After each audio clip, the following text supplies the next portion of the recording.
इस वीडियो से आपको ये समझ में आ जाएगा कि आप बैकफ्लिप करते हुए डर कैसे हटा सकते हो और जल्दी से जल्दी कैसे प्रोग्रेस कर सकते हो। अब अगर आप एक कंप्लीट बिगनर हो, यानी कि आपने आज तक बैकफ्लिप ट्राई नहीं करी है, तो आप इस टाइम स्टैम्प्स पे जा करके वीडियो देखो ताकि आपका डर हटे और आपको थोड़ा बहुत बैकफ्लिप का मैकेनिज्म समझ में आए।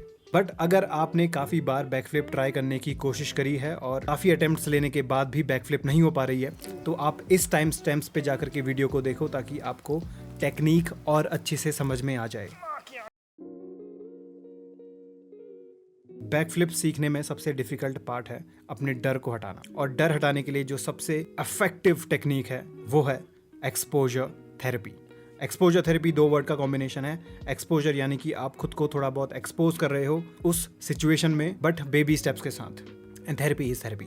तो बैकफ्लिप सीखते हुए आप एक्सपोजर थेरेपी यूज करोगे, यानी कि आप बैकफ्लिप को ब्रेक डाउन कर दोगे बेबी स्टेप्स में, और ये बेबी स्टेप्स 9 लेवल्स के होंगे। पहला लेवल है जो आपको मास्टर करना है, वो है back role. Now back role करते वक्त आपका सर और आपकी गर्दन जमीन पे ज्यादा टच नहीं होनी चाहिए, वरना चोट लग जाएगी।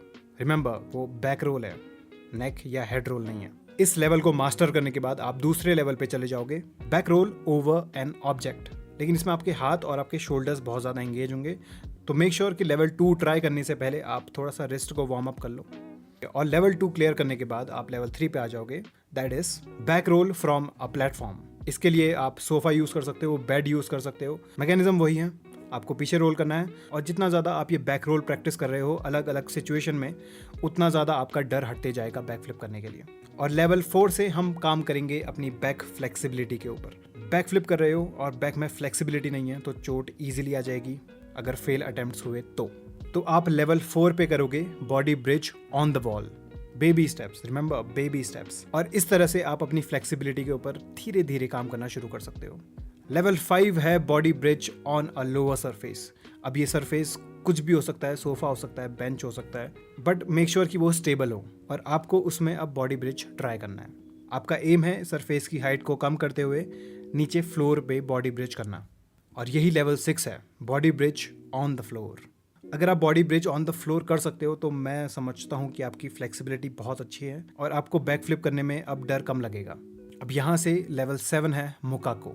मोकाको बेसिकली एक हाथ की हैंड स्प्रिंग होती है। अगर आपकी बैक फ्लेक्सिबिलिटी अच्छी है, आपके शोल्डर में स्ट्रेंथ है, तो आपको मोकाको करने में ज़्यादा प्रॉब्लम नहीं होगी। लेवल 8 है बैक हैंड स्प्रिंग एक साइड को। अभी आपकी फ्लेक्सिबिलिटी ऑन पॉइंट है, आपने अभी अच्छा खासा एक्सपोज कर दिया है खुद को, आपका डर कम हो रहा है। आप डायरेक्टली पीछे जंप नहीं कर सकते क्योंकि अभी थोड़ा सा डर बाकी है, तो इसीलिए आप साइड से ट्राई करते हो। और आखिरी लेवल 9 है बैक हैंड स्प्रिंग।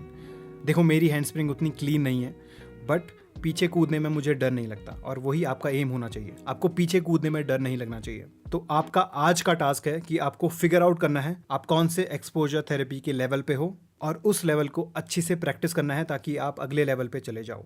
इन लेवल्स में जितनी भी एक्सरसाइजेस हैं, इन सब का एक एम है, एंड दैट इज बैकफ्लिप के लिए ट्रेन करना। और बैकफ्लिप ट्रेन करने के लिए आपको 2 चीज़ें चाहिए बहुत ज़्यादा। आपको बिल्कुल भी डर नहीं होना चाहिए और आपकी बॉडी एकदम प्रिपेयर होनी चाहिए। एक्सपोजर थेरेपी टेक्निक को आप यूज़ कर रहे हो ताकि आप अपना डर हटा सको और खुद को प्रिपेयर कर सको फ्लिप सीखते वक्त। 4 टेक्निक्स और हैं एक्सपोजर थेरेपी की जो आप अप्लाई कर सकते हो बैकफ्लिप सीखते वक्त। 1, बैकफ्लिप की और वीडियोज़ देखो, ट्यूटोरियल्स देखो। 2, एक सॉफ्ट सरफेस पे प्रैक्टिस करो। 3, स्पॉटर की हेल्प लो, स्पॉटर से बहुत मदद मिलती है।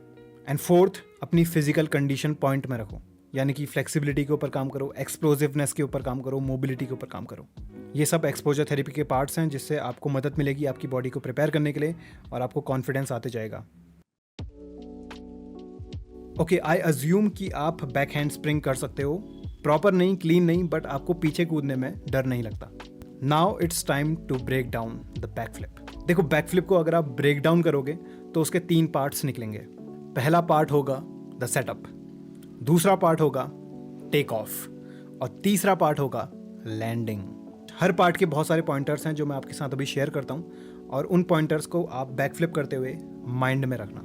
पहला पार्ट द सेटअप। सेटअप में आपका एम होना चाहिए मैक्सिमम हाइट तक पहुंच पाना। Height height height height. देखो फ्लिप में अगर हाइट नहीं आएगी आपकी तो आप रोटेट नहीं कर पाओगे, और आप रोटेट नहीं कर पाओगे तो आपको चोट आ सकती है। तो सबसे पहला एम होना चाहिए हाइट लेना, हाइट। और मैक्सिमम हाइट लेने के लिए आपकी बॉडी के 3 पार्ट्स इन्वॉल्व होते हैं बहुत ज़्यादा, आपका सर, आपके हाथ और आपके पैर।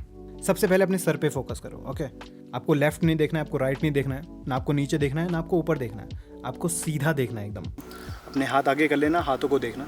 चाहे आप बैक फ्लिप एक फ्लैट सरफेस पे करो या एक एलिवेटेड सरफेस से करो, आपका सर हमेशा सामने रहेगा। सामने आंखें अगर इस तरफ देखेंगी तो सर भी इस तरफ चले जाएगा, सर इस तरफ चले जाएगा तो बॉडी भी उस तरफ चली जाएगी। तो आंखों को सामने, आपका सर ऑटोमेटिकली आगे आ जाएगा। इन हाथों का क्या करना है फिर? हाथ बहुत ज़्यादा इंपॉर्टेंट है आपको बैक फ्लिप में हाइट देने के लिए, ओके। आप कोशिश करो एक बार जंप करने की बिना हाथ यूज़ करे हुए, और अब आप कोशिश करो हाथ यूज़ करते हुए, आपको फ़र्क पता चल जाएगा। मुझे ज़्यादा फोर्स मिला हाथ यूज़ करके। ओके, अब आप सीधे देख रहे हो और आप अपने हाथों को भी यूज़ करने लग गए हो, पूरा ऊपर तक स्ट्रेच एकदम, ओके। ओके, नाउ पैरों की बारी। देखो, जंप लेने के लिए अगर आप बहुत ज़्यादा नीचे स्क्वाट डाउन करोगे तो आपकी बॉडी को उतनी ही मेहनत करनी पड़ेगी ऊपर जंप लेने के लिए, और इससे आपकी वर्टिकल हाइट कम हो जाएगी। और हमारा सबसे पहला एम है हाइट लेना। तो अपने घुटनों को ज़्यादा ना फोल्ड करते हुए सिर्फ 90 डिग्री के एंगल पे फोल्ड करना।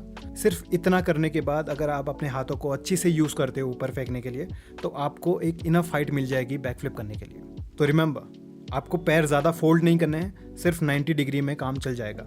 जंप लेने के लिए अपने टोज का इस्तेमाल करो, और इसके बाद आपको ये 3 चीज़ें कंबाइन कर देनी है। अपना सर, अपने हाथ और अपने पैरों को एक साथ यूज़ करो तो आपको ये एक्सरसाइज मिल जाएगी 10 टाइम्स। हाँ, रिमेंबर, आपको पीछे जंप नहीं करना है, आपको ऊपर जंप करना है। वर्टिकल जंप लेने की कोशिश करो, पीछे को जंप मत करो, इससे हाइट कम हो जाएगी आपकी। ऊपर को जंप करने की कोशिश करो इस एक्सरसाइज में। ओके, बैक फ्लिप का जो दूसरा पार्ट होता है वो है टेक ऑफ। अभी मैं अज्यूम कर रहा हूँ कि आपको एक अच्छी खासी हाइट मिलने लग गई है। अब बारी आती है टक की। और बैक फ्लिप में टक करना कितना इंपॉर्टेंट है पता है आपको? बताता हूँ। एक बार 360 डिग्री जंप करने की कोशिश करो, बट अपने हाथ को यूज ना करे हुए। एक बार फिर से, लेकिन इस बार आपने अपने हाथ यूज करने हैं टक करने के लिए। See the difference? ये है टक की पावर। तो टक को कभी अंडर एस्टिमेट मत करना, ये आपको रोटेशन में बहुत ज़्यादा हेल्प करता है। और टक को प्रैक्टिस करने के लिए आप ये एक्सरसाइज ट्राई करो। एक फ्लैट सरफेस पे लेट जाओ, मेक श्योर कि वो एरिया थोड़ा सा सॉफ्ट हो। लेटने के बाद आपको अपने हाथों को पूरा ऊपर की तरफ फेंक देना है और अपने दोनों घुटनों को चेस्ट की तरफ लाना है टक करते हुए। और जब आपके घुटने चेस्ट की तरफ पहुंच जाएं, उस वक्त आपको साइड से अपने हाथ ला करके अपने शिन को ग्रैब करना है। This is talking. एक बहुत ही इंपॉर्टेंट पीस ऑफ इंफॉर्मेशन है, इसको आप मिस मत करना। रिमेंबर, आपके हाथ वापस नीचे नहीं जाएंगे बैक फ्लिप करते वक्त, वरना आपको हाइट नहीं मिलेगी। आपको हाथों को ऊपर फेंक देना है, अपने घुटनों को चेस्ट की तरफ लाना है, और आपके हाथ ऑटोमेटिकली साइड से आते हुए शिन को ग्रैब कर लेंगे। बट मेक श्योर कि आपके हाथ वापस ना आए ऊपर फेंकने के बाद। एक बार आपको लेट करके ये मैकेनिज्म समझ में आ जाएगा, तो आप जो सेटअप वाला पार्ट है और जो टेक ऑफ वाला पार्ट है, यानी कि ये वाला, इसको कंबाइन कर दो, ठीक है? तो आपको ये एक्सरसाइज मिल जाएगी 10 टाइम्स। इस एक्सरसाइज से आपकी एक्सप्लोसिव पावर बढ़ेगी और आपको समझ में आएगा कि बैकफ्लिप में जब आप हवा में होगे उस टाइम आपको अपने हाथों से क्या करना है, अपने घुटनों से क्या करना है। इसके बाद आपको एक स्पॉटर की हेल्प चाहिए होगी और आपने सेम एक्सरसाइज अपने स्पॉटर के साथ करनी है। देखो, आपको अपने स्पॉटर पे भरोसा रखना होगा और आपको खुद पे भी भरोसा रखना होगा, और आपको पूरे कमिटमेंट के साथ एक बार ये अटेम्प्ट लेना होगा इस तरह से। अगर आप सॉफ्ट सरफेस पे प्रैक्टिस कर रहे हो, आपके पास स्पॉटर है, आपको टेक्निक पता है और आप फिजिकली फिट हो, तो आपको डरने की कोई ज़रूरत नहीं है। आपका बस मेंटल बैरियर है, वो आपने ट्राई नहीं किया है। आप करो एक बार ट्राई, हो जाएगा। लेकिन अभी आप ट्राई मत करना। बैकफ्लिप का तीसरा बहुत इंपॉर्टेंट पार्ट अभी बाकी है, लैंडिंग।